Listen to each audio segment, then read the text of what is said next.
Amis que j'aime, je suis très heureux de vous retrouver et de partager avec vous un passage de l'évangile de Jésus-Christ selon saint Matthieu. En ce temps-là, Jésus disait à ses apôtres : « Méfiez-vous des hommes, ils vous livreront aux tribunaux et vous flagelleront dans leurs synagogues. Vous serez conduits devant des gouverneurs et des rois à cause de moi. Il y aura là un témoignage pour eux et pour les païens. Quand on vous livrera, ne vous inquiétez pas de savoir ce que vous direz, ni comment vous le direz. Ce que vous aurez à dire vous sera donné à cette heure-là.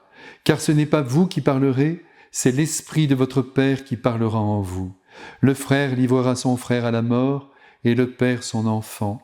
Les enfants se dresseront contre leurs parents et les feront mettre à mort. Vous serez détestés de tous à cause de mon nom, mais celui qui aura persévéré jusqu'à la fin, celui-là sera sauvé. » Mes frères bien-aimés, les paroles de Jésus que nous entendons aujourd'hui seraient-elles prophétiques pour notre vie à venir ? Bien évidemment, nous ne savons pas ce que l'avenir nous réserve.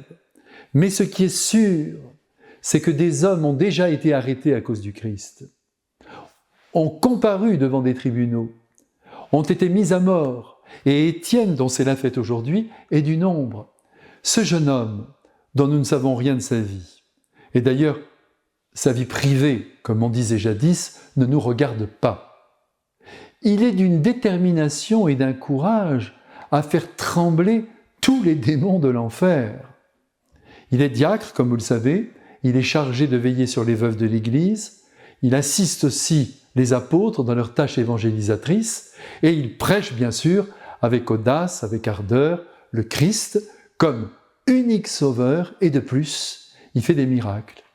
Si bien que la hiérarchie religieuse, craignant son influence sur le peuple, le fait arrêter. Et le voilà dans l'obligation de s'expliquer devant ce tribunal ecclésiastique. Et c'est l'occasion pour lui de mettre en œuvre les conseils du Christ. Vous vous en souvenez ? Ne vous inquiétez pas de ce que vous devez dire lorsque vous serez devant les tribunaux. L'Esprit Saint volera à votre secours et parlera à travers vous. Et en effet, Étienne en profitera pour accuser ses accusateurs de ne pas avoir découvert en Jésus le Fils bien-aimé du Père, son envoyé, et de l'avoir supprimé en le pendant au bois comme le dernier des derniers. Je vous l'ai dit, Étienne ne tremble pas, il reste fidèle à son Christ, il ne pense plus à lui, il ne se préserve pas, il n'amoindrit pas la vérité, il est un homme avant d'être un membre du clergé, il n'a pas de carrière à espérer, il a seulement un amour à défendre. Je ne vous apprends rien, mais ce genre d'homme, cette trempe d'homme, ne court pas les rues. D'ailleurs, toute la journée, vous le voyez bien, on nous dit partout, « Prends soin de toi », alors que l'on devrait nous dire « Expose-toi, prends des risques, défends tes idées, tes convictions, sans jamais te protéger face à ceux qui te critiquent ou qui te rejettent. Sois fidèle à ce que tu crois. » Vous savez, mes frères bien-aimés, les grands vainqueurs n'ont jamais mené de victoire facile. Et les perdants sont souvent ceux qui, par la suite, sont reconnus comme des gagnants. Les médailles et les honneurs que le monde distribue n'atteignent pas toujours ceux qui le méritent. Et aujourd'hui, tout le mérite doit revenir à saint Étienne, qui a perdu la partie en recevant sur son front une pierre mortelle.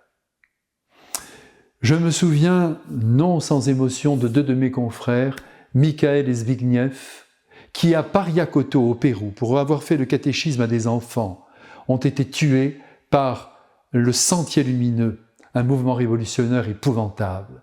Laissez-moi vous dire que tous les deux étaient des jeunes hommes semblables à ceux de leur génération, ni mieux ni moins bien, mais à l'heure fatidique, ils n'ont pas renié leur amour pour le Christ. Ils auraient pu s'en sortir, mais ce ne fut pas leur choix. Une balle pour chacun en plein front. Voilà ce qu'ils ont reçu comme cadeau pour leur fidélité. Ces deux garçons, comme le diacre Étienne, nous appellent donc au courage et au don de soi sans réserve.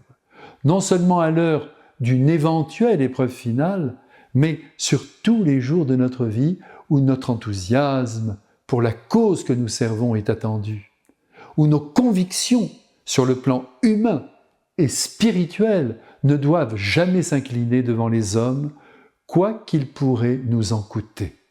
C'est à ce prix, mais oui, à ce prix, que notre humanité se montrera à la hauteur de la nature humaine. Je vous embrasse tous, et je le fais de grand cœur, avec le Christ intrépide en tous ses actes et en toutes ses paroles, et avec ce baiser, je vous bénis de grand cœur, je bénis aussi votre courage à venir. Amen.